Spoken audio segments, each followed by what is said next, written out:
Hey! Hello, everybody. Yes, it is Thursday. It is 9, so of course that means it's UK Cowboys time. How are we doing, fellas? Doing not too bad. I think we're all still recovering from the Super Bowl party. I know I am. Yeah. Definitely. Definitely. I mean, I think, Graham and I spending a good couple of hours in Buchanan Street bus station, and yeah. Lon and I wandering about like nomads. Yeah. I mean, we'll get to that in a moment. It's in my news and updates. But we will talk about it because it was a great weekend, as I'm sure it was for everybody. Super Bowl weekend is always a fun weekend, especially when you're like us bunch of nutters that follow it over here in the UK. It's just an excuse, really, isn't it, to stay up till 5 o'clock in the morning and Absolutely. And even everybody's wives and partners and children are like, "Why are you so tired? You Super Bowl?" And they go, "Oh yeah, of course, it's allowed." But yes, there we go. Then it is season 3, episode 43, 173 in total. Draft series this week, looking at day 2 options for the Cowboys. Now we were supposed to have a special guest on with us tonight. That's been moved, and I will explain a little bit more about that in a moment. But get involved, guys. Send us your comments, your questions. Let us know where you're watching from as well. It is the world's team. But we'll get to that too. But yeah, first of all, guys, before we get into the news and updates, I just want to get from you guys. I know we've spoken a bit about the first round. What do you guys think in terms of what the value is day 2? You couldn't give a position even if you wanted to. Well, I think there's for me, from based on what the couple of mock drafts that kind of been going out right now. Yeah. Say for example, if we were to get Green, the guard, in the first round, and obviously there's the need for linebacker. I think there's a really good depth of linebackers in that second round you could potentially pick from. Like the one there, Chad Mummer, the guy you keep talking about. Like that's one of the guys. That's one of the guys, and the guy from Wisconsin, Leo Chenal, as well. Yes, there's another good one. So there's quite a few out there available in that second round. It's there for the taking for sure. Yeah, there's a lot of sweet spots for certain positions. Second and third round. Third round, sweet spot for me, tight end, and we'll get to that in a bit. Yeah. But I mean, go on, Graham, Lorne, chip in. What do you think about day 2 options for the Cowboys, and then we'll get to the news and updates. I think, as Paul says, linebackers seems to be quite strong. I think also, there is potential, sort of maybe not the second round, but sort of the offensive lineman, particularly interior offensive line. You maybe for your third round, you're probably looking at guys like Jamari Salyer from Georgia. I've even seen that at one point. I have seen Kenyon Green drop out of the first round, but I mean, we're still in silly season at the moment until you get to until you get to the combine, then people really sort of start to thresh out what their ideal guard is or ideal tackle or whatever. So. But I call that the silly season. Well, actually, you're right. This is silly season. Once the combine kicks around, then you're into lie-in season. All the lies start coming out. And you can always tell what player a team isn't going to draft because they'll tell you now. Yeah. Go on, just Greg. in terms of like options that I hope they go for, I wouldn't be opposed to going to doubling down on offensive line, to be perfectly honest. But in terms of draft kind of value, I always feel like the second round is where you get most value because you're not doling out the same in terms of guaranteed money that you would in the first round, but you're still picking a player roughly inside the top 50. So even in terms of your second round, you still expect your second round pick to start. And like when you consider that you're only bringing in maybe I don't know, 6, 7, 8, 9 guys. You have certain numbers to fill on the roster. You really expect a second round pick to come in with show enough talent to come in and start, and hopefully we see that from Joseph next year. Well, you just kind of mentioned Joseph there, Graham, because we've kind of had really good success in the past with second round players. Yeah. Some maybe hit and miss. One I might not want to mention. Jalen Smith. No. I wasn't doing. I was thinking Mr. Connor Williams, to be honest. But I know, Graham. I know. Yeah. But what we'll say is, like, we did get an absolute stud in Trevon Diggs. We did. So, that is true. Now Paul. You've got to remember that Connor Williams actually graded number 95 in the PFF's top 101 top players. 100, yeah. Behave yourself. I don't care. My thoughts are on my what's the wee disclaimer? It's like you put on your Twitter. It's like my thoughts are on whatever that's these views are not expressed. Yeah. So that's how I feel. But just to kind of like add on top what we're just kind of saying there, like even though there's linebacker, but I would not be surprised if we go wide receiver second round as well. Like because obviously second round is a sweet spot for it, mate. Well, the reason I'm saying that because we still don't know what we're going to do with the whole Michael Gallup situation. Michael Gallup, Amari Cooper. Yeah, like are we going to trade Cooper away? Like is CD now going to be the full-on number one?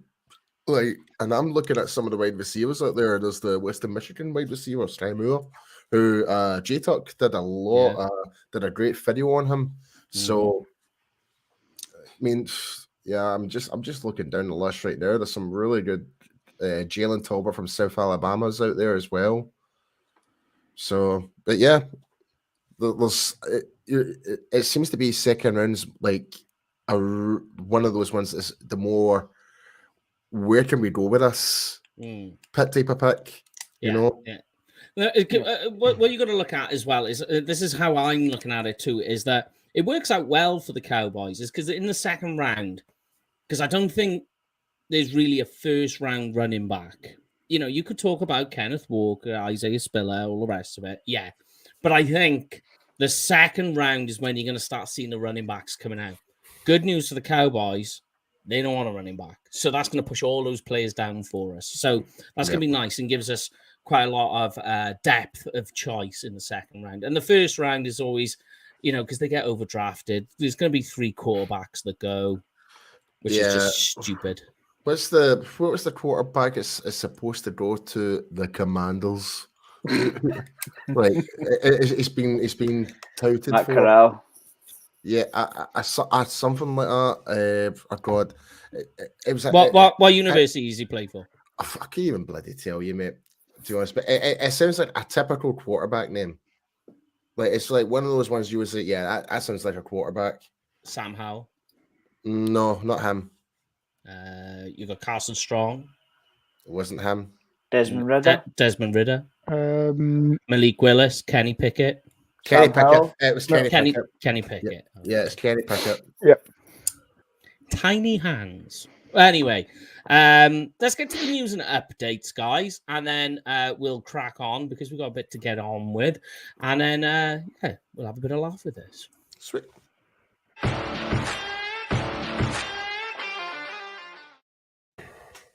Okie dokie. So this is an awkward one to kick the news off with, and I've been told too in depth with it. And you know where this is going. It's the news that broke out this week about the Vice President of Public Relations misconduct with the Cowboys cheerleaders back in 2016. Settlement 15. Sorry, yep.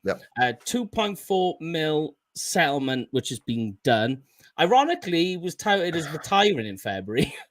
But there was no news in terms of that. Right, guys, we've been told not to too far into it. You can give your thoughts and opinions and we'll move on to the happy stuff. But yeah, a bit of an awkward one, isn't it? To be honest, I'd rather not talk about it because it's not necessarily football related. It's a touch. I know it sounds bad to say that, but I really don't know what to. What I will say is it's not a good look, and it's not looking good on us as an organization. True, and obviously, and tying in with that is, it must be the rumor mill is true, and if it is, totally deserves to be fired. Totally needs to be exposed and talked about, I think, because there's no excuse for something like that. Yeah. But if you guys are happy, should we move on to the fun stuff? Oh, absolutely. All right, then, guys. So it was the Super Bowl, which happened Sunday. Rams won 23-20. I will say this: it wasn't a great Super Bowl, but it was an interesting one. That's the best way I can describe it. I would say it was 95%, no penalties in the last 5 minutes. It was absolute sheer chaos. Oh yeah, yeah. And some of the decisions I thought was. To be honest, I feel really bad. If you were a Bengals fan, I feel bad for you because some of the decisions were completely out against you. Because I thought that play and that third down at the end zone was definitely not pass interference. I'm sorry, but I don't think it was.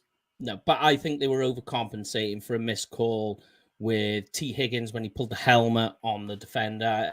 Yeah, I'm trying to remember who he pulled the helmet on, and to get the touchdown.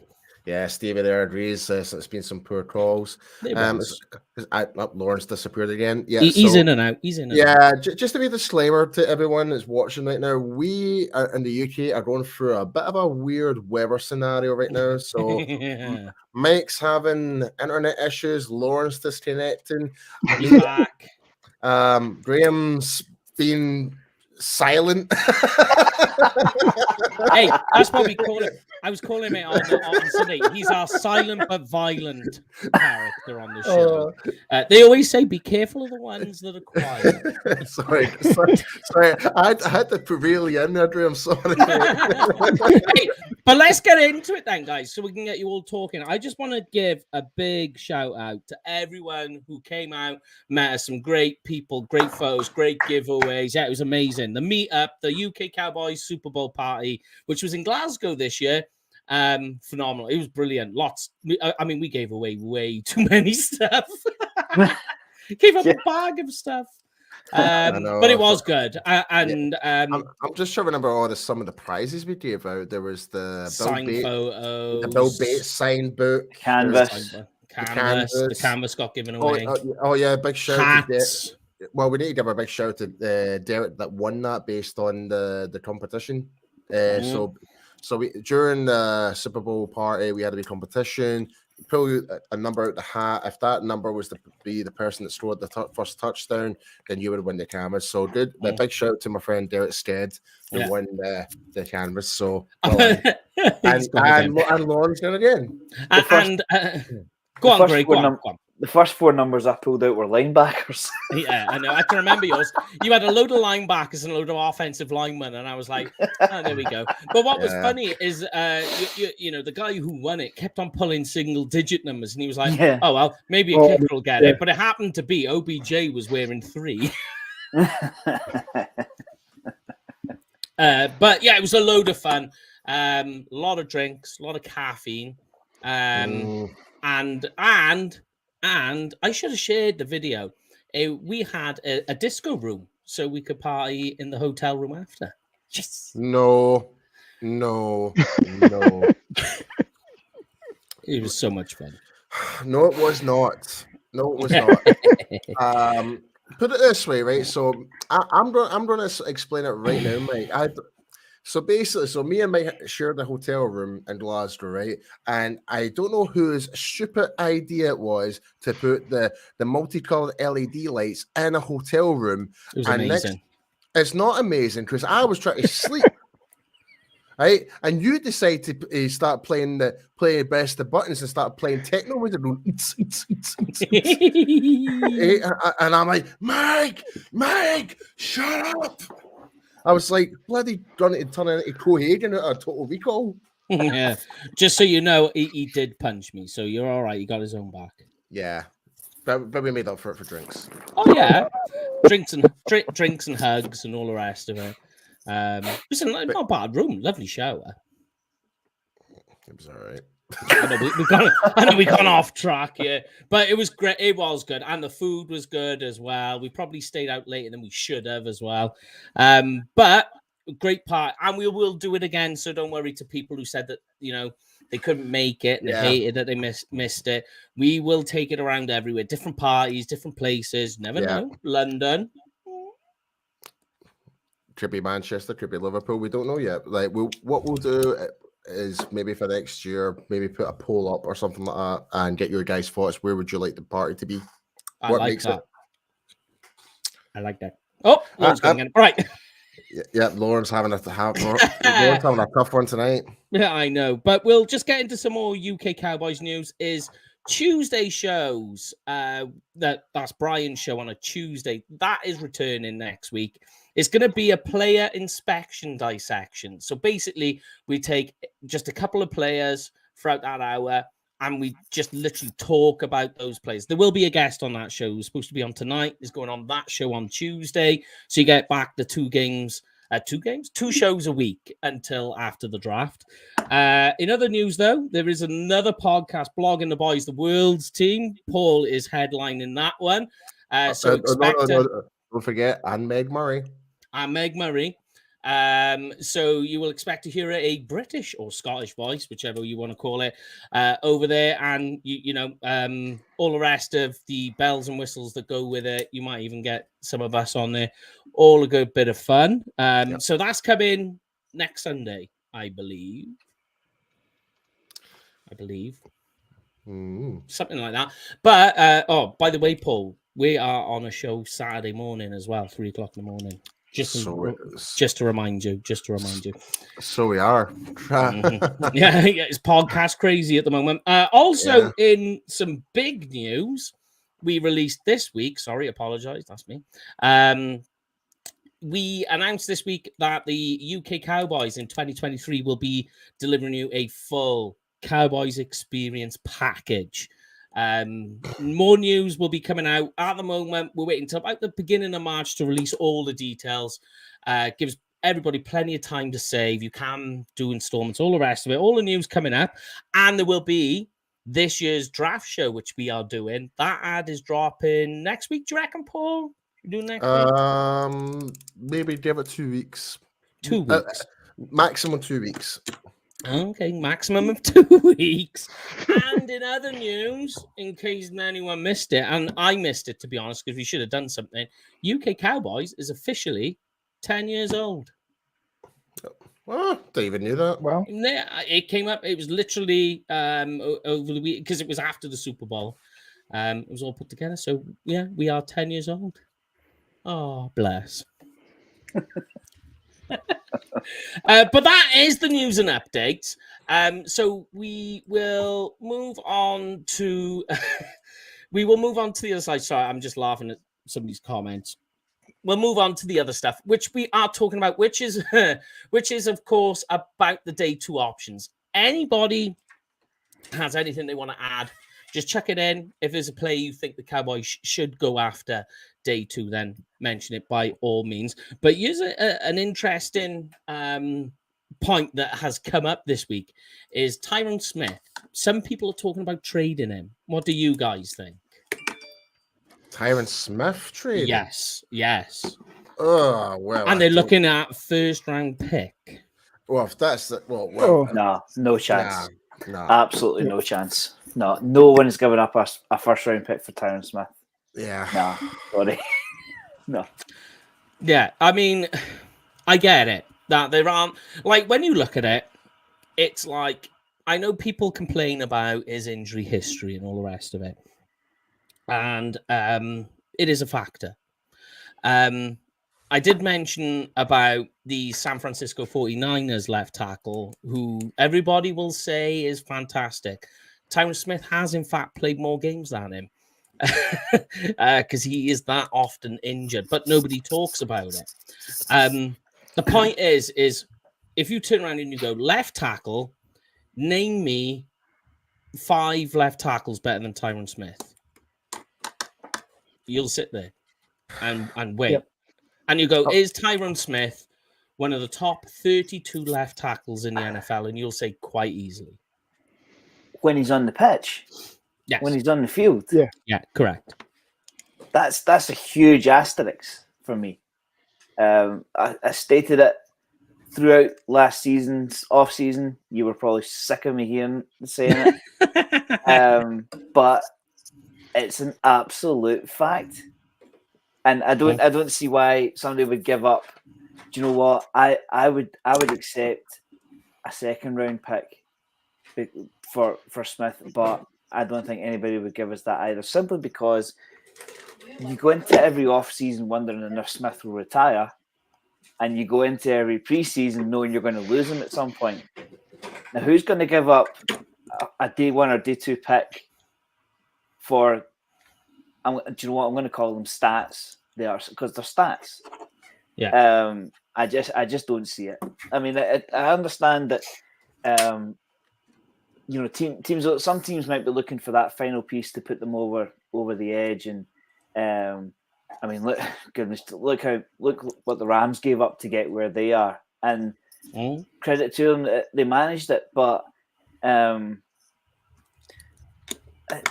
value escapes me. But think what they gave up for what little they had to give up for Von Miller, for instance. That two times Super Bowl winning Von Miller. Two different teams. Yeah, incredible. But it wasn't. It was a fourth round pick. I think it was for Von Miller. Now, bear in mind that's a rental, so Von Miller is now effectively a free agent. Correct. But with Smith, large salary, large injury history, could retire any season now. Nah, I think he'll finish with us. I do believe so too, because he has literally been because what is he now? 33? Is he that old? I think he's younger. I think he's still might younger. Be younger. Yeah, he might be younger than that. I might be wrong there. Maybe 31, possibly. But I mean, you look at it that they drafted Tyron Smith, and he has spent his entire professional career in Dallas. He's got a home here, his family. He's 32. I say 31, 33. And it was in between. The one number I didn't say. Split the difference. The average. Should always use the medium. But I mean, his family, he's got everything, all the ties. So if he wants to go somewhere, then he's got to uproot, go, do all the rest of it. When, and is there much bother and point in that? Plus, you got to think as well, something that people don't talk about when you play in Texas is state tax. Yeah. Why'd you find out? Why'd you find out when I moved to Texas? Yeah.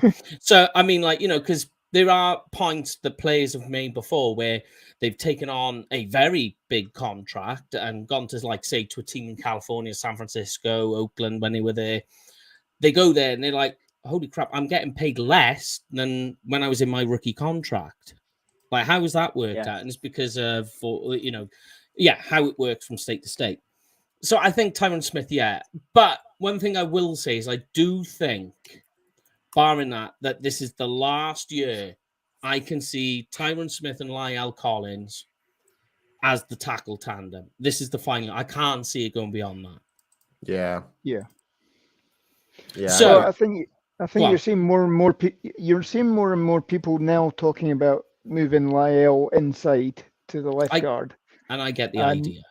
And obviously Steele came on last year. Another year progression this year in the off season. If he hangs out with Duke Manyweather again, this next year working on the inadequacies he's got, then. Certainly he should be figuring in for one of the starting tackle spots. And then obviously you can move Lyle in, and that means you've pretty much solidified your offensive line to some degree. You've certainly got a starting caliber offensive line, if nothing else. Yeah, true. And that maybe takes away an option that you need for the draft in some respects. I agree with what Graham says that, Tyron Smith, we always have this issue with him that I think 20 2014 or 2016 was the last time he had a full season. He's a bit like Sean Lee. When Sean Lee was on the field, he was one of the best linebackers in the game. You could argue, but he just hardly was ever on the pitch, unfortunately. So this is what we need to do. This is it's the dreaded R word coming back to haunt us a little bit now. I've just had a look at his number. If we were to trade or cut, it's $12 million in dead money. Now this goes back to the Cowboys have restructured Tyron Smith. The Cowboys have restructured Tyron Smith. Tyron Smith has been restructured. All of a sudden, his cap number for this coming season and next coming season is $17 million. Mm-hmm. And that is off the back of restructure, which is why. Go on, sorry, Greg. It's $1 million a game, effectively. Yeah. Which in today's number isn't huge, to be quite honest. As long as he's on the field, is the big thing. Yeah. Slow when he's not. And especially when in the off season we were getting all these reports from Tyron Smith saying like, I feel great because he spent the year before completely out of the game. He got the season off, dealt with a stinger that he had been dealing with pretty much since college. With sorry, not stinger. What was it? Was it a neck issue? I'm trying to remember now. Neck or shoulder? It's all stemmed from stingers that he's had, and it was affecting his bicep strength and various other extremities as well. There was some sort of degenerative, whether it was a disc or something like that, that was affecting his immobility elsewhere. That's right. I'm trying to remember. Like I said to you on Sunday, Lorne, I can remember the here and now, but I can't unless you remind me of where you heard the news, and then I'm like, oh yeah, I remember. Yeah, we were in that pub. So there is obviously that situation with Tyron Collins, but that ties in nicely because offensive tackle in the second round, I think, is again quite a sweet spot if that's the road they do decide to go down. I mean, you're looking at guys. I don't know if he falls this far, but you could get Trevor Penning. It's very, very possible. Yep. I don't think he falls far enough. I'm thinking you're looking at more guys like possibly Charles Cross, Daniel Falele, which me and you were spoken about, Lorne, and Bernard Raymond is another good name that you're looking at. It's quite easily to talk yourself into any of those guys. But is there anyone else in the second round in terms of offensive tackle that you guys would take, or do you want me to take one and talk about it? See, in the last couple of mocks I've done, Max Mitchell maybe, and okay, like in the last mock I did, Linderbaum and Green had both gone by 24. Mm-hmm. So that moves. I mean, you're then talking about Penning at 24, which is high. Because it's a premium, they go early, and the problem is, the last thing I want to do is overdraft, especially when we're having the conversation that there's a fair bit of talent there to be had in the second round, where we can go and get another linebacker. Dare I say it, we're going to get a safety. It's never gonna happen. But behave, Graham, behave. No. But it's funny that you mentioned it, Greg, because I asked Broadus this question. Just when you look at, I know certainly the Cowboys haven't drafted for need for a long time, but when you look at the free agents on safety, this is why it's silly season and it's a little bit muddy just now, because we don't know what we need yet. It's difficult. It's difficult to draft for need when you don't know what your needs are. So we're effectively just talking about talent versus the pick, the position that they get drafted in, as opposed to, we really need a safety, or we really need to go and get another wide receiver because we just traded player X and player Y. So right now we're just talking about value, basically. It's a generic talk. Is there a tackle or a guard at 24? I don't think so. I see where you're going. Like unless it's green. Yeah, green. I could go with if you go in tackle. In the first round, you could talk me into Trevor Penning. You could talk me into Charles Cross too. And if they did take either of those, then it answers a lot of questions about where they're going with all of this. But I'm particularly with you, Graham, in terms of safety. I do like the second round safeties. Third round, I'd rather that if they're not going to take a safety in the second round, leave it till day 3, like late day 3. Maybe not late, but middle of day 3 is where I would be considering for them to go down that road. Because there's. I do believe, I was talking to Brian on the phone today, I do believe that they will re-sign Hooker. I do think that. Yeah. And whether they draft a safety, which I don't know, because they need to carry 3 safeties. I think they sign Hooker and they'll look to draft a guy, because I don't know what they're going to do in terms of monetary wise, what they're able to do to get the other guys back. So I don't think day 3 possibly, but I think because you got at the moment only Donovan Wilson is playing safety next year. That's it so far.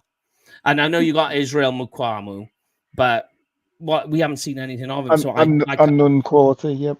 Yeah. We don't know what we're dealing with there, and it's kind of getting because I really, really liked him. Let me paint you a scenario.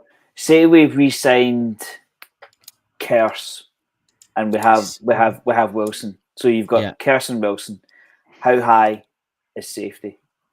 Not very in terms of priority. Yeah, not very now. So basically, if they keep one of them, it pushes safety down. It's off the board basically, because what we're hoping for is that Mukwamu does develop into something, because we don't know. So I'm with you, Greg, that if they don't sign any of the safety's a high priority. As soon as they sign one, it's off the board. So I love where you're going there. Go on. Sorry. What helps Mukwamu is the fact that Dan Quinn is back. I mean, if we'd had a new defensive coordinator, maybe he likes a 6-foot safety or something like that, and then that's Mukwamu on the outside looking in and probably getting cut at the end of training camp. So obviously we hope that he's taken enough on board this year. He's ready to step up next year. And he's just got that understanding of the Quinn system. So yeah, if you can bring one of those safeties back, then that gives you 2 substantial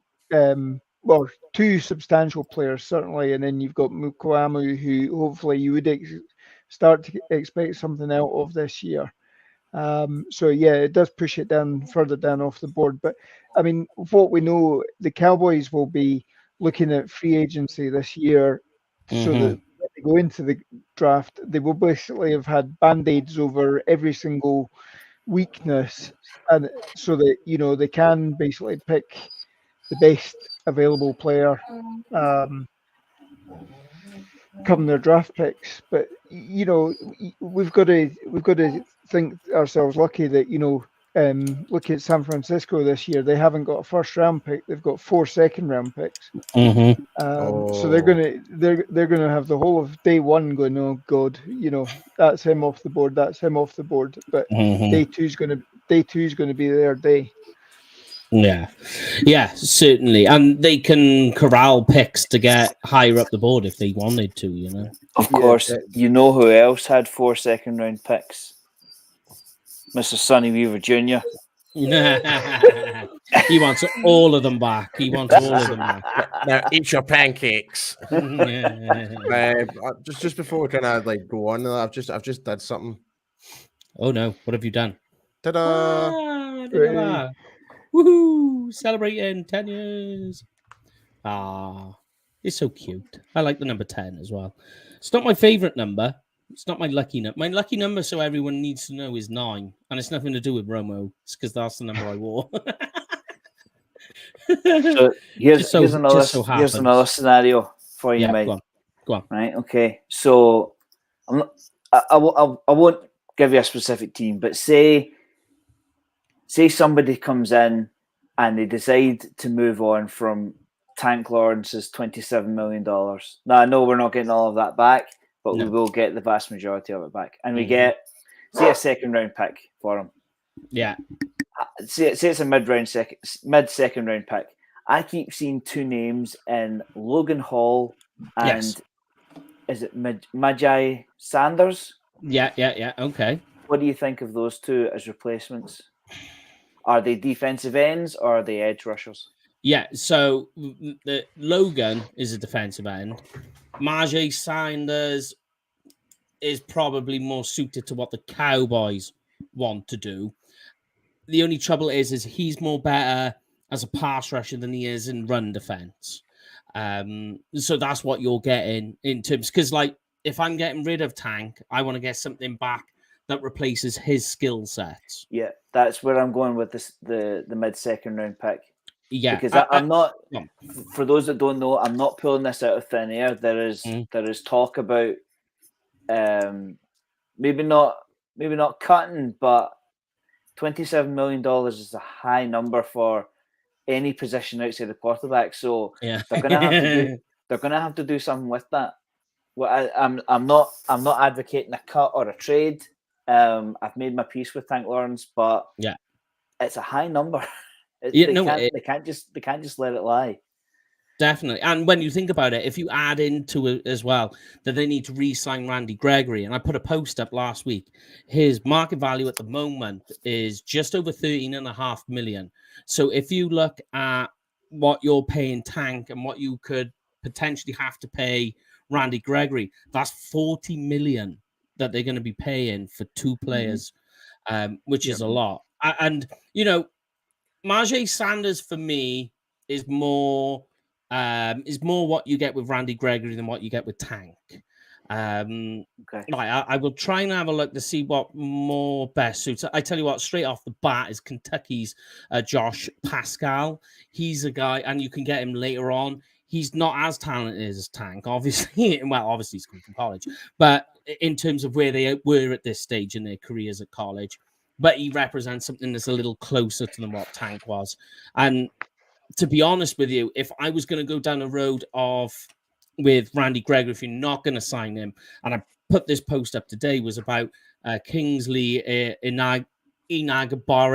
Oh, it's a bit of a tongue twister. South Carolina. That guy, I mean, just gets to the quarterback.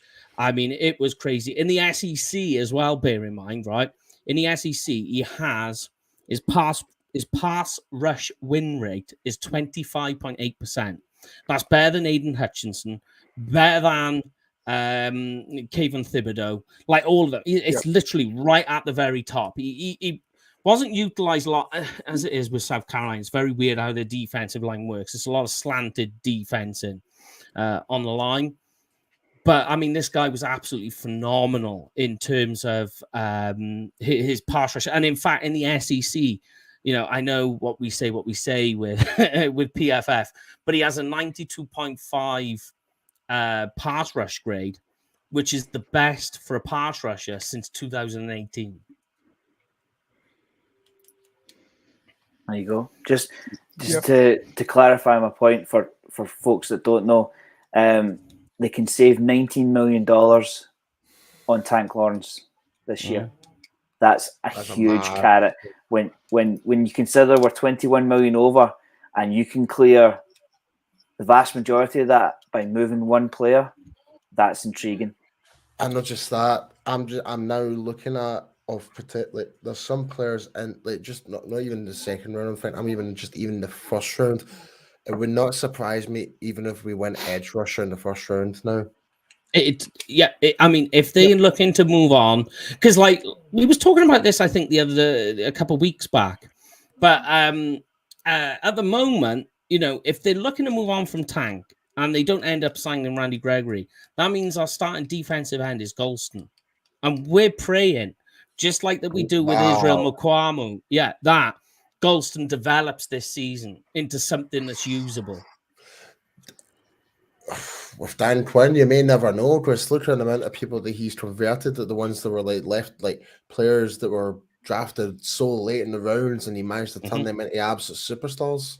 Yeah. So, you got to know that Dorrance Armstrong is a strong candidate for Jerry signing him again, because he's always been a Jerry guy, pet cat. So. And obviously we did see we actually saw production from him last year for once, in the Dan Quinn scheme. So another year with the Dan Quinn scheme, and perhaps he, takes that step up further. And especially with the opportunity by getting rid of Lawrence or, Randy Gregory, if you're not going to sign either of them. Yeah, I still believe we still need to get Gregory signed. I really don't see how he's gonna blend in with our team after the support group that he's had within Dallas. He's not going to get the same treatment. He's I just don't see it happening just from that perspective, Yeah. I think the other thing you've got to think as well is if we do lose both Gregory and Tank, then you're talking, what do you do with Micah Parsons? Micah Parsons automatically becomes ineffective as, the bazooka, as Isaiah Stanback calls him, that he can be placed anywhere on the field and affect the game. You're almost going to make him your pass rusher. And I don't like that plan. No, you're going to take a few years off his career if you do that. Yeah, and also because here's another thing is because people, in terms of linebacker, aren't talking about it. Linebacker is a huge need because again, if we go back to the Parsons talk, because we could talk about linebackers in the second round now, is that with Parsons, I want him to just be this defensive, disruptive playmaker, and position-free football is what they talk about. Free movement. Yeah, so it's positionless football, and that's what I want to do with Parsons. So if I'm not putting him at linebacker and I'm not putting him at defensive end, I'm trying to confuse the defense by moving him around in multiple positions. Yeah. Then that means we've only got one linebacker in Francis Bernard. Yeah, that's it. I mean, I'm just looking I kind of want to briefly mention the names that we kind of talked about of guys that potentially in the second round. So there's Brian Asamoah, Leo Chanel, there's Chad Muma, which is your guy. That's the guy you like very much. I have to say, I quite like him as well. Brandon Smith from Penn State, that might work because he's a teammate. So we've got two Penn State guys coming. Hey, don't ever argue with a Penn State linebacker. Oh, never. After witnessing Sean Lee, what he can do, and seeing what Micah Parsons can do, Penn State is linebacker you. I tell you what, man. I tell you another one that if you wanted to go in a completely different direction and talk about, your typical off-ball linebacker that you could get in the second round is Joe Doman. In the Senior Bowl, this guy bossed it. He's honestly fantastic. I think right now, is he not projected to be like a third or fourth round right now? But he could be. I mean, if you wanted to try and get him in the third, but the guy is moving. He is flying. He will test really, really well as well. I might be wrong, but I think he's a converted wide receiver. I might be wrong there. Might be thinking of a different linebacker in this year's class. I would double check. It might be Devin Lloyd who's converted wide receiver, so I might be completely off chart. Have we talked about Joe's question? But that's Joe, I just want to bring this up for a quick second. That will not happen. Zeke Elliott will be on the Cowboys. Would that not actually damage our cap if we it would kill us. Yeah. To cut or trade Zeke this season would cost the Cowboys $30 million, and it's simply not going to happen. There's too much in terms of guaranteed money. So you can pretty much guarantee Zeke will be on the team this year. Yeah, and people saying about restructuring, I mean, that's going to absolutely destroy you as well, because if you're looking to move on from Zeke after this contract, or if you're trying to get a cheaper deal out of him, it's not going to happen if you restructure him. Plus, there's, as there is with running back, the chances of injury. And do you want to load the back end of your contract up with an injury-ridden running back? And it's not something I'm particularly fond of the idea. And when people say it, I'm like, yeah, not for me, thanks. The only linebacker really I'm completely off because of I've watched his tape and I don't think it fits the Cowboys system, and also the way his skill sets work. I'm trying to figure out in my mind how it projects the NFL's Christian Harris. I'm just he's not. It's just for me. I thought you'd want to say Troy Anderson. Troy Anderson. I've ticked as him. Oh no, I haven't completely watched his tape, so I'm off on that one at the moment. I have watched Leo's, but my box is pretty much empty on that one at the moment. But yeah, Christian Harris, it's just something I can't. His coverage is just like going off my quick snapshot of things. His pass rush is okay. His run defense is okay. His coverage is not that good. Doesn't miss a huge. No, he does. He's missing a lot of tackles, but he's a tough guy. It just for me, I tell you what, Christian Harris reminds me of is a little bit like Jalen Smith, and we've kind of we've been there, we've done that. Yeah. I'm not saying completely. Devin Lloyd reminds me a little bit of Jalen Smith in terms of the processing. Like guesses where he needs to be. Athletically crazy, absolutely a phenomenal talent in terms of what he can do athletically and physically. But in terms of his where he needs to be, he guesses himself. The one for me is Nakobe Dean. And I keep going back to that guy. Because you can use him in so many different ways. And I know because there's a lot of with Nakobe Dean, and he could possibly land for you in the second round, but I think you'd have to trade up to get him. But it might be him who's converted wide receiver actually. But I watched a play, and go and watch it. And I know it's Georgia, so they do have a great defensive line, but this just goes to show how not just quick Nakobe Dean is, but how quick he reacts and understands what he's being shown. That he was actually playing as a cornerback in this particular play, and he's on the right hand side of the field, and they hand the ball off to the running back who's running left.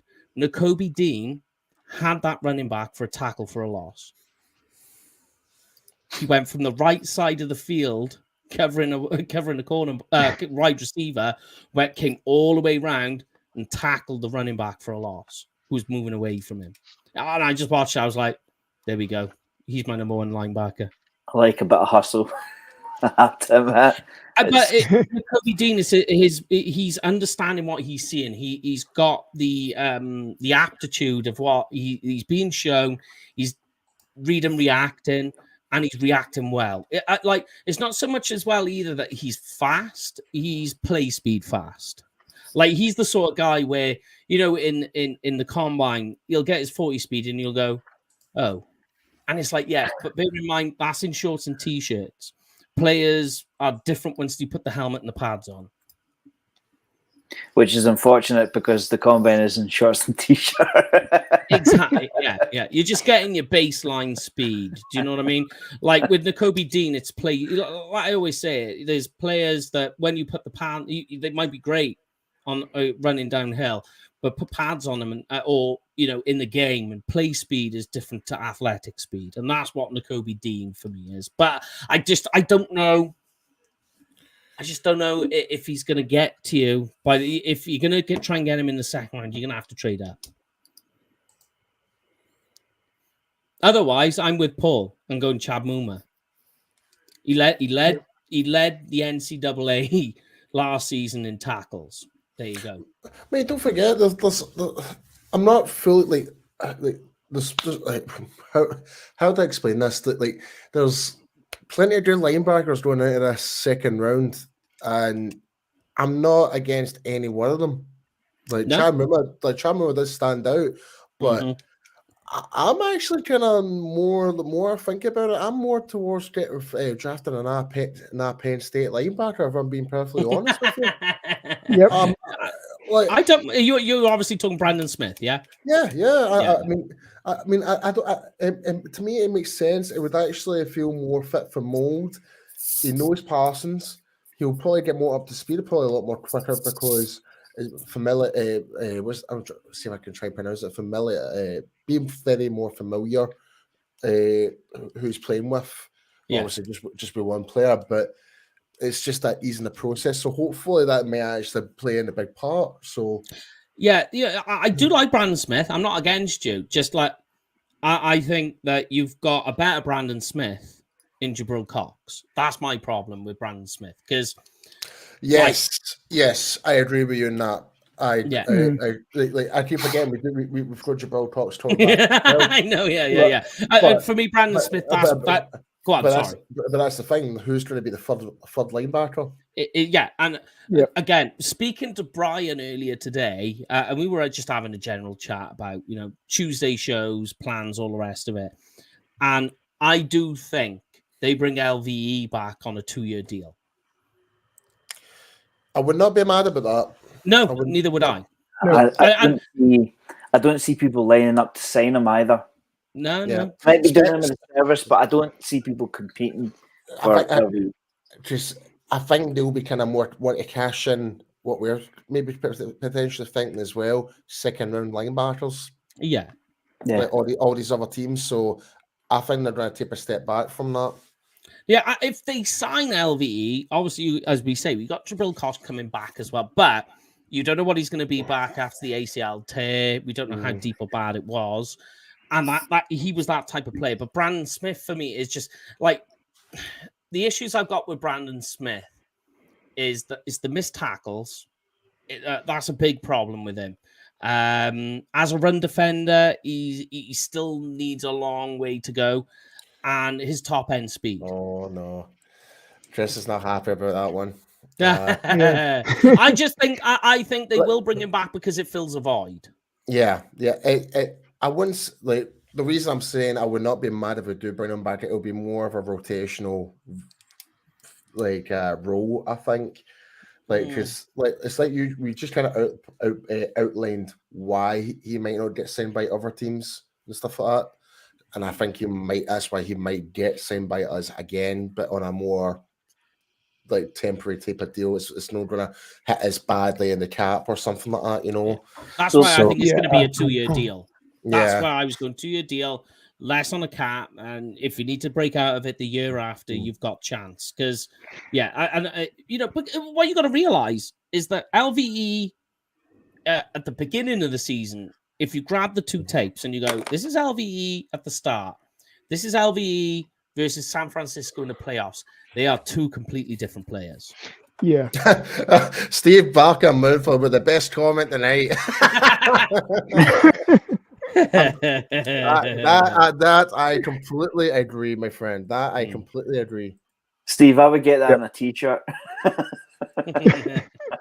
And and that's another thing is that that's just how I think it's going to go. And you're talking Brandon Smith. Brandon Smith is going to be a nickel linebacker. That's how he's going to have to be. Certainly at the start of his career. If you're going to try and make him play every down, you're just going to cripple him, and that's going to stifle him. He is versatile. That's the thing. There's nothing wrong with taking him there. It's just, I think you just have to have a plan for him. If you're going to draft him, you need to really have a plan of what you're going to do with him. And Joe Doman, as I said to you, will fill a better void than that. But again, you've got Jabril Cox who is already here and has that skill set. Go on, sorry, Lord. Yeah, no, I think, as you say, I think LVE will be back. He's not going to be one of these players that you'll be hearing during the tampering period. You're not going to suddenly hear that he's already signed a deal with Seattle or something like that for 15 million a year or whatever. He's probably going to be one of these guys that you look at that sort of the second week of free agency, if anything. Dallas will probably have an offer on the table for him to consider. And you know how Jerry works these things. Jerry always says to these guys, look, go and do your visits. If you get an offer put on the table, come back to me and we'll weigh matters up, and we'll match it, we'll better it, whatever. The issues with the injury concerns with LVE, that's going to be a yellow card for a few teams, and then obviously depending on which game tape you look at, as you say, look at week one or week, certainly the first half of the season he was floundering in the system.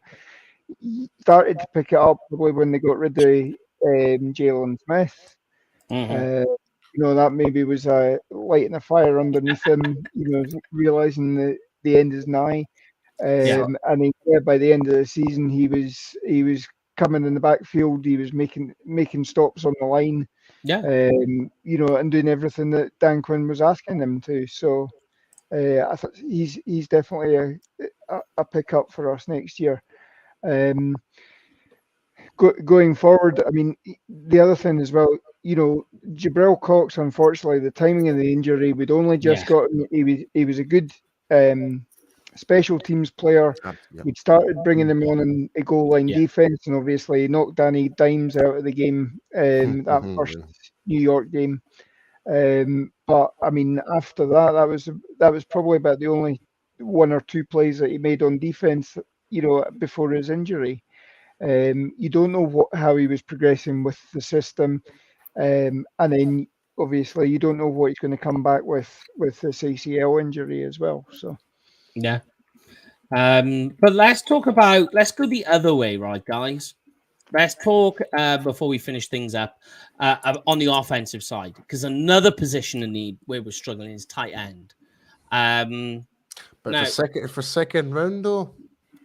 Second round, maybe third for tight end is that sweet spot. Yeah. For me, anyway. And you're gonna get certainly you're gonna have Jalen Watermeyer gone. You're gonna get Trey McBride, who I've actually put down my board after the Senior Bowl. Can talk about that in a moment if you want. I'm hoping Isaiah Likely is there, because that's more of your traditional Y type tight end you're gonna have at that position. But what do you guys feel? And then we can talk about prospects about taking a tight end in the third round, or do you think they bring Schultz back, even though he's expensive? And I got a little bit of news on him too. Anyone? It's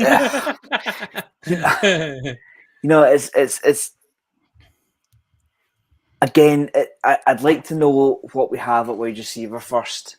I think I've already stated I think Dalton Schultz is playing for somebody else next year. Had a really good season. We have Jarwin signed up. I don't see how the Cowboys can afford to put money into a backup position at the moment. So again, second day might be a little bit high for tight end, in my opinion. Honestly, I think that when you consider that as it stands right now, we don't have a number 3 receiver, and I would rather fill number 3 receiver as opposed to number 2 tight end, because you're only going to have so many 2 tight end sets where you're going to see your third wide receiver an awful lot, in my opinion.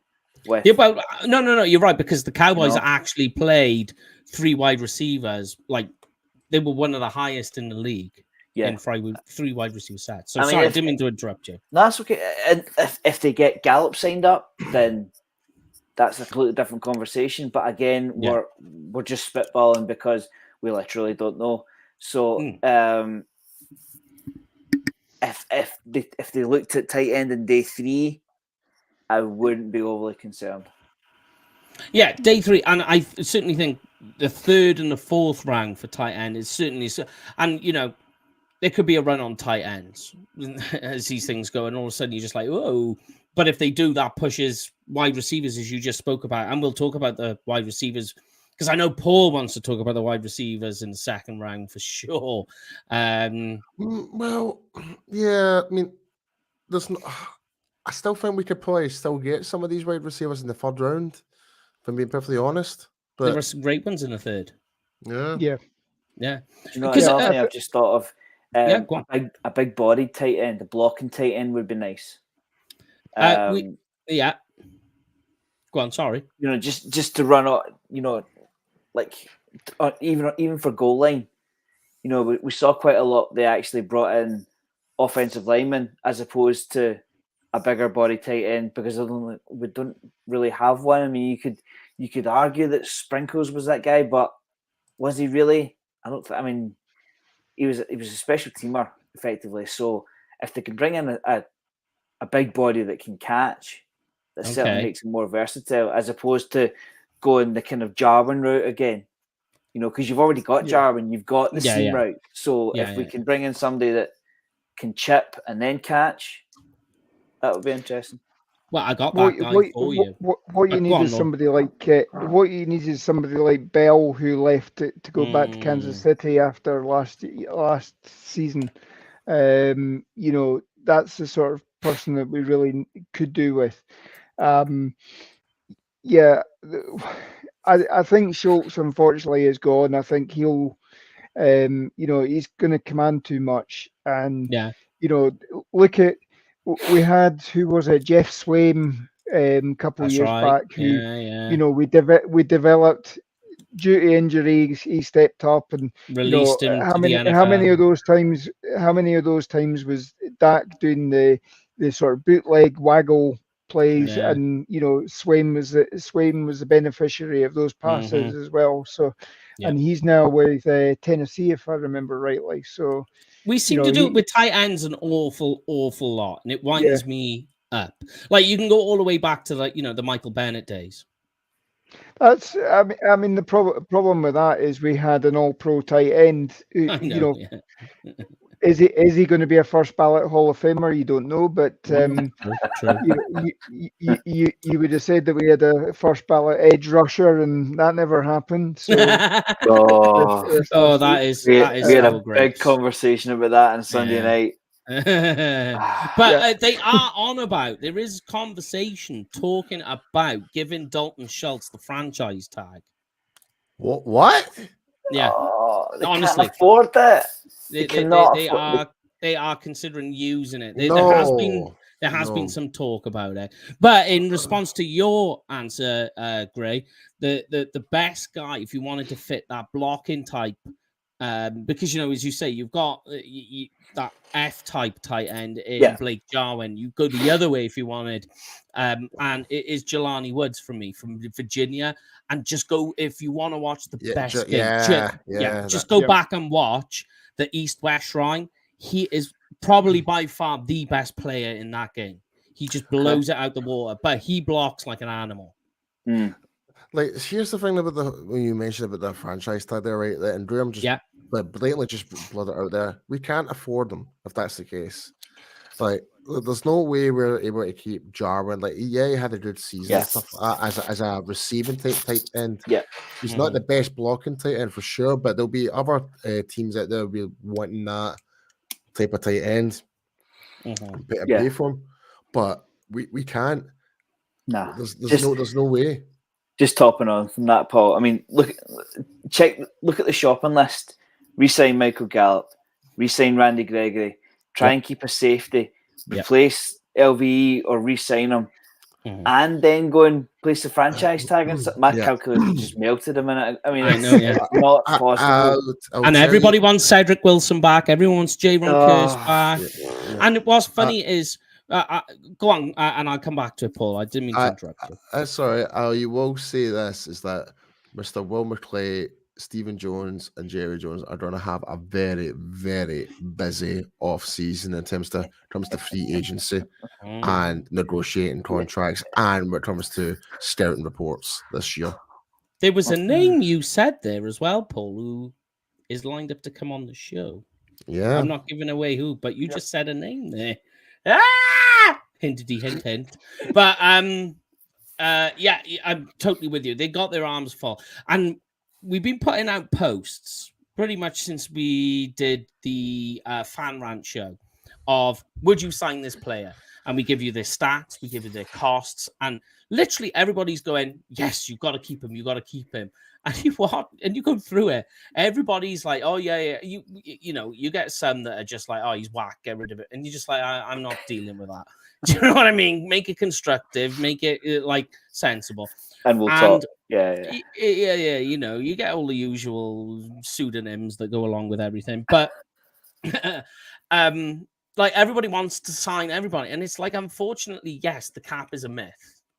I do agree with that. It can be manipulated and used the way that you want. But that's only to a degree. Yeah, there is a limit to that quotation. Yeah, you're kicking the can further down the road, and the more there was something that was mentioned on the draft show last week. You could basically go through everybody that's on the roster at the moment, restructure everybody. You'd have something like 50 to 80 million under. You'd be 50 to 80 million under the cap, but in a couple of years' time, you're talking that you're suddenly sort of you're Mike McCarthy's retiring because he's 88 million over the cap the next year or whatever. So you know, he's doing a Sean Payton, and you look at who is it? Chagvay's his taking time out at the moment to think if he wants to come back and coach the Rams next year. You know. And that's all to do with their salary cap system as well. That you know the fact that they've bartered everything away to get that Lombardi trophy now, and how they manage the cap next couple of years. Yeah. I mean, and that's what they've done. They have sold the boat out, if you like. I think they don't have a first round pick until like 2026 or something. It's crazy, like you know, it's a system that works, but like you say, there's a lot of kicking the can that goes with that strategy. The Eagles kind of done a similar thing, and then look what ended up happening to them. Starting again. You do have to go down that road. But let's look then. Look, go on, Paul, unless you got something to add. Yeah, our good friend RJ made an actual article post. Just went out today actually on blogging with the boys. It's like we are now in that state where we're in the decline before the even season starts because I said this. Yeah, like and I tend to agree. Like it seems like it's going to be very hard for us to emulate the roster we had last year. Yeah. I mean, but like, we'll still compete, but will we be like? Is this going to be more of a development years? Like, I don't think we're there yet. It seems to be like that in between right now. Yeah, I don't like. I think last this season just happened. Just that would have been our best shot. I really did. And I mean, I literally was talking about this a couple of weeks back. I don't know if you're with me, Paul, but I said that they have that the bit that made the playoff loss bad is that looking down the line, if you look at the roster, it's not going to get back to what we had this season, and it's going to take a while. The only reason that we would be competitive are because we've got players like Dak, like Parsons, like Trayvon Diggs, like Zeke. Oh, wait. I sorry, I need to add something. Like there was I don't know if you guys saw. I know I shouldn't be taking notice of these TV shows like First Take and whatever and stuff like that. But did anyone? You really shouldn't.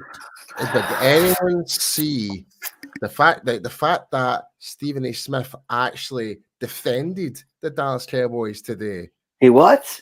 Yes. Yes.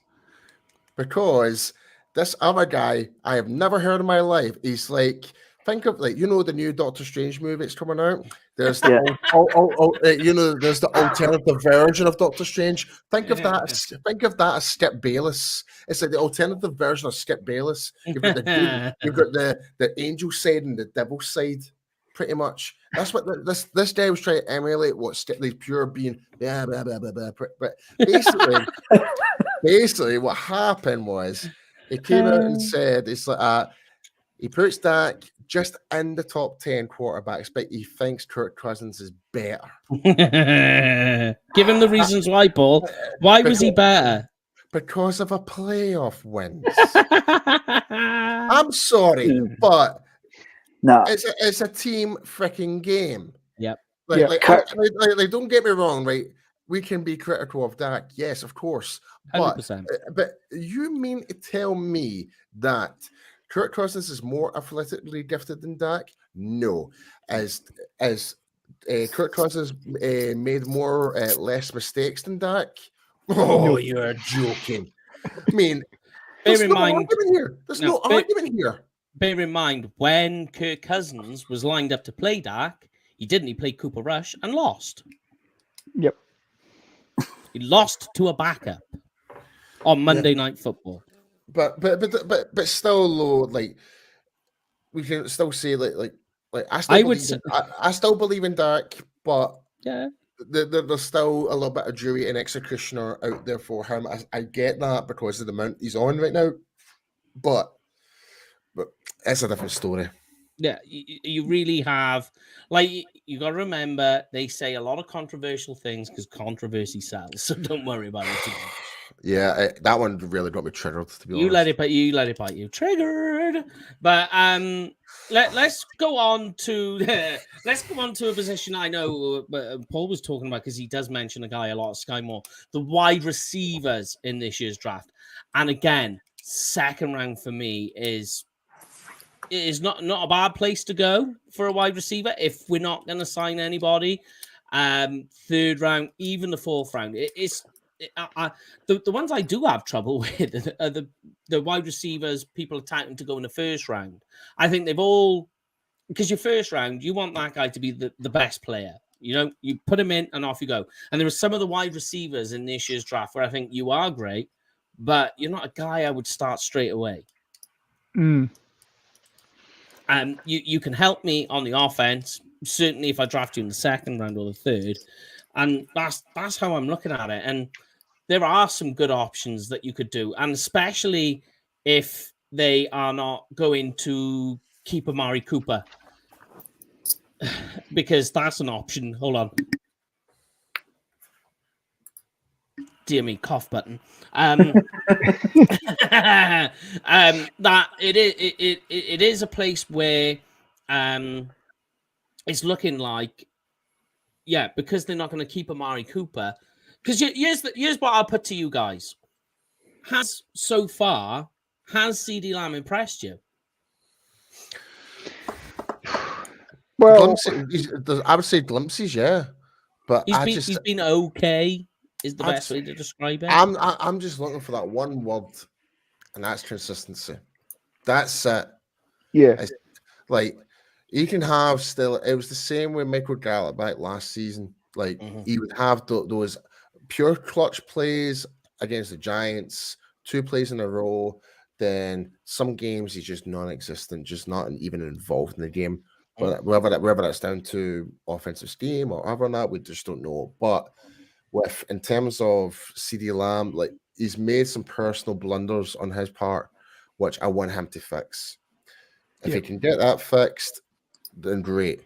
But I think just have him consistent is just, I really want him to be consistent more than anything.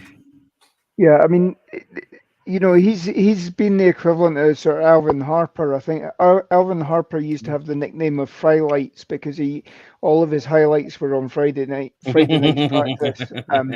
You know, when we were all watching the training camp videos and everything like that, I mean, CD Lamb was going up against Trayvon Diggs, and you know, he was mossing Diggs. Big time. You know, and you know, every single day there was at least one catch was a highlight reel catch, and you know, what did we get in games? Probably after the New England game, I don't think we really got a hell of a lot in terms of highlight catches. You got the odd thing, and then I don't know. Yeah, no. I'm with you. That's why I asked the question. Who wants to have? Does anybody know when Lamb caught his last touchdown pass? I would say something like week 14. Any advance on that? It was the 14th of November. Now, so to me, that suggests that's about week 11 or so. Yeah, so it's week 10. It's week 10 of the season. So that's a long time, especially when you don't have Michael Gallup. But that's my point. But had the wheels come off the offensive line by then? Was Dak getting the time to look at his second read? Probably not. Was he having to scramble? You know, I know the stats don't look great, but you can't charge Lamb with similar things that were letting things go for Dak, if you know what I mean. Yeah. Dak only has so long to get the ball out. How often was Lamb his second read? How often was Lamb his third reader, for instance? But what I would say is we'd certainly had the Denver game by then. We'd probably had the Kansas City game in around about then.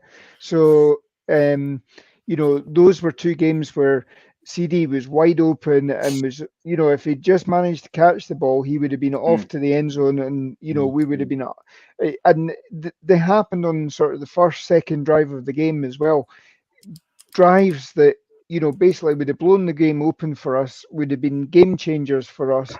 We probably would have been a winner in that Denver game if Lamb had caught it on the first drive. He had an easy drop. I mean, it was inexplicable how he dropped it. And again, in the Kansas City game, there was, again, I think it was the first drive or something like that. Dak had him wide open.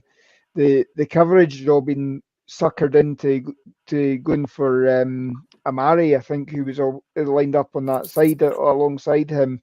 And sure enough, there was Lamb wide open and would have been, again, as I say, would have been off to the races, and he just never caught it. Yeah. Go. Because I was re-emphasizing your point, is bear in mind, most defenses are bracketing Amari Cooper. So that should leave, if CD Lamb's over the other side, even more open than he needs to be. And what we saw was, people are talking about Cedric Wilson in Michael Gallup's absence. He was having a good season, and a lot of people are saying they want Cedric Wilson back. That is basically due to the demise of Amari Cooper trying to do what he needs to do. And we could talk about him too, because he isn't without his warts from this season. But CD Lamb really needed to be the guy, and he did lead the team in receiving yards, and he's right up there in terms of the rankings and stats and all the rest of it. But it's like, if you're going to go down this road of where CD Lamb is eventually going to be your wide receiver one, I'm saying that even with next season's development, he's far from that yet. Yeah, and I mean that is obviously why we went out and we addressed the wide receivers coach as well. There was something inherently wrong with the wide receivers this year. Yeah, and that's why we have made a change. If it had just been the odd thing that was wrong, we would have been sticking with the status quo. I mean, why we're doing that still with Philbin on the offensive line? Escapes me, because I mean that was the weak point of the offense this season. We've discussed before, we just don't have the aggression. We don't have that aggressive mindset with the offensive line, and I think that's down to Philbin. And I think we discussed earlier this, or somewhere we discussed about, would you do something where you shipped off a couple of players and you got somebody like Quentin Nelson in from Colts? I know Brian sent that in. Yeah. This is almost sort of pub stuff that we have, but that is Quentin Nelson overhauled that Indianapolis Colts offensive line the minute he was drafted, because he is an angry mofo, and he changed the aggression on that offensive line there. and that's something that we could quite easily do with something like that. Yeah. I tell tell me if you agree or disagree, Lon. This is the thing I see with our wide receiver core, if you like, in general. Do you know what it's lacking the most of? A speedy guy. It's lacking speed. It's lacking speed. Yeah. And I mean, I think we talked that, this is what potentially you could have somebody like Simi Fehoko can do, is he has a bit of speed. But, he never got on the field last year, or, I mean, I don't even think, did he play much in that Eagles game when we were playing against the JV squad, Yeah. Did he play some special teams? I'm trying to think. This might have been already covered, Mike, on last week's show, and apologies if it has, but we all know Jerry likes a splash, right? Yeah. I'm going to paint a scenario for you. They don't re-sign Gallup. Okay, Michael Gallup goes off into the sunset and plays for somebody else, and Jameson Williams is sitting there at 24. Yeah, he'll do it. Think you would? But do you take 88 then off CD Lamb and give it to him? Because let's face it, we never saw the Lamb pick. That was a value pick that they couldn't pass up. So if Jameson Williams is there, I can see Paul hates it. I can see Paul hates it already. But this is Jerry Jones we're talking about. No, I'm with you, and it's the sort of thing he would do. And we just talking about speed. He provides speed to that offense. I'm thinking more of a guy like Garrett Wilson in the second round. But if you're going to go down the first round, it is very possible. And you can go down the road of the natural pass catching type guys like Chris Olave. And I do worry about the first round wide receivers in terms of the value that you'll get back. I'm more with the idea of a second or a third rounder. But I do get what you're saying, because that's the sort of I'm really what I need to go back. Yeah, if what you want to do is go back and look at the wide receivers that they speak to or did speak to during the Senior Bowl. That'll tell you all you need to know. But not to get too carried away from the second round chat. I basically think that CeeDee Lamb is, despite his inconsistencies, I think in the moment he's bulletproof, because he's signed up for the next 2, possibly 3 years. We don't know what we're going to do with Cooper. We don't have Michael Gallup signed right now. No. CeeDee Lamb could very, very easily be our number one. Yeah, and that's my point. That's why I went there, because it is a scenario. And you say, we've got to sign Gallup. Bear in mind, Gallup only went under the knife a couple of weeks ago, and I found out the reasons why, which are just stupid, from what I gather anyway. That it's this new technique on repairing ACLs. So it means, I don't know why, but it means you've got to hobble around for 6 weeks before you have the surgery. Okay. Apologize for a minute. That's risky. That really is risky, especially in a contract year. Yeah, but that's what's been done, and that's what's been done. But if you think about it, if that's the case, he's not going to be fully recovered from that surgery till August, if he's had it now. 6 months down the line, at best, is the fastest that you're going to get there. Then he's got to go through rehab. He's got to go fitness training. He's got to do, all the play, all the rest of it. He's not going to be ready for the start of the season. You're looking at halfway through the season before he comes back. Jabril Cox is a different matter because it happened later on down the line. So you've got some solace in that. But with Gallup, even if they do decide to sign him, you're going to get him cheaper, but you're not going to get him for half of this season. So now, if you are looking to move on from Amari Cooper, that means that even this season on its own, our top 3 wide receivers as it stands is Amari Cooper, who did, as we say, struggle, CeeDee Lamb, who's sort of underimpressed us, and then your next guy is Simi Fehoko. Yep. You've got to. I feel you do have to. And like you say, that it's very Jerry Jones to go for a splashy type guy. Like if Jameson Williams, Chris Olave, to some extent, maybe even Jahan Dotson. I'd be. It would be a hard sell on that one, but it's possible where Jerry will pull the trigger on a wide receiver in the first round. And I've said it earlier in the season. Just be prepared for it because it could very well happen. Yeah. I mean, I think second round, you're probably talking guys like Mechie from John Alabama. Mechie, yeah. Garrett Wilson, if you want speed. Yeah. David Bell at Purdue. Yeah, another great one. Yeah. I mean, and David Bell literally hardly drops anything. The Cowboys could draft the Cowboys could draft Jerry Rice. It's not going to make any difference if they've got Connor Williams at left guard. You're gonna fire ball off. You're gonna fire ball off. It's all very well taking all the talent in the world, but see if Dak's got a second and a half to get rid of the ball, it's not going to make a blind bit of difference. It's true.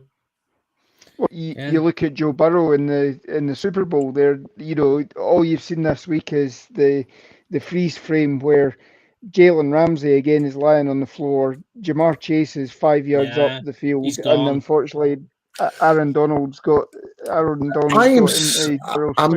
I'm so glad you just brought up Jalen Ramsey there.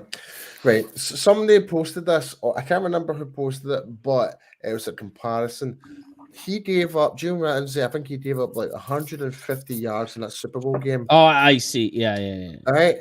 If that was Trayvon Diggs, everyone would have been outraged about that. Well, do you know statistically on the season, they talk about Trayvon Diggs, how many yards he gave up. Jalen Ramsey's right behind him.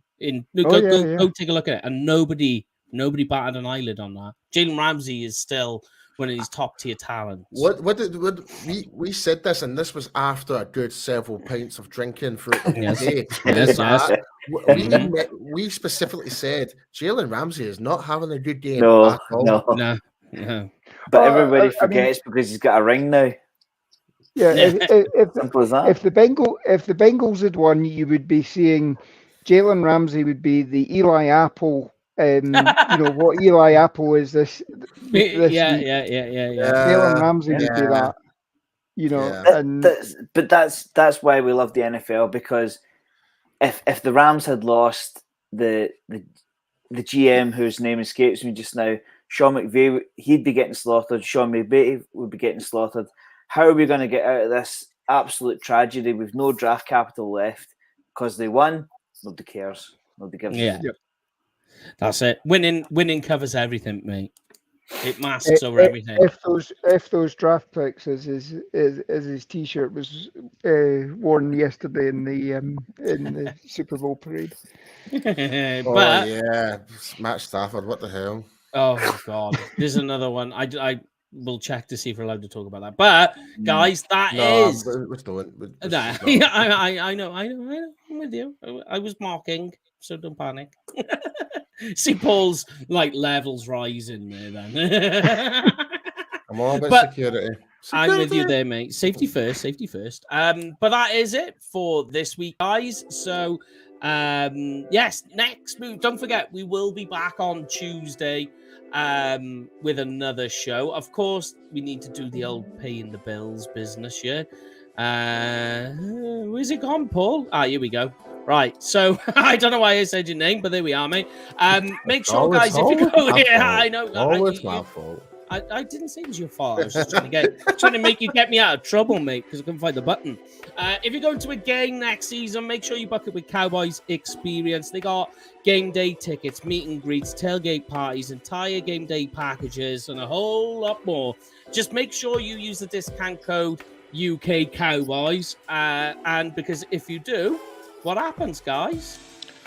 You get free stuff. Free stuff. But yes, that is it, guys. We will be back next week. So it's going to be a lovely weekend of wind and hurricanes. Yeah, looking forward to it immensely. What do you guys think? Hurricanes and no football. Well, yay! Yeah. So But before we finish off, should we mention as well about the Sunday show? So, Sunday show. What else, team, man? I did. I'll mention it again. Go for it, man. Yeah, come on. Yeah. So, guys, be sure to go out, go on Spotify and iTunes. Me and the powerful Meg Murray will be having our first ever show together, doing the Worlds team, which you can find on Blogging the Boys. So be sure to go and check that out. Yeah, looking forward to it. But yes, as I say, have a great weekend, guys. I'm gonna let these lot finish off the show. We see you all again on Tuesday. Finishes off, guys. See you later. Yep. Have a great week, guys, and I'll catch you next week. I want no lineman, Jerry.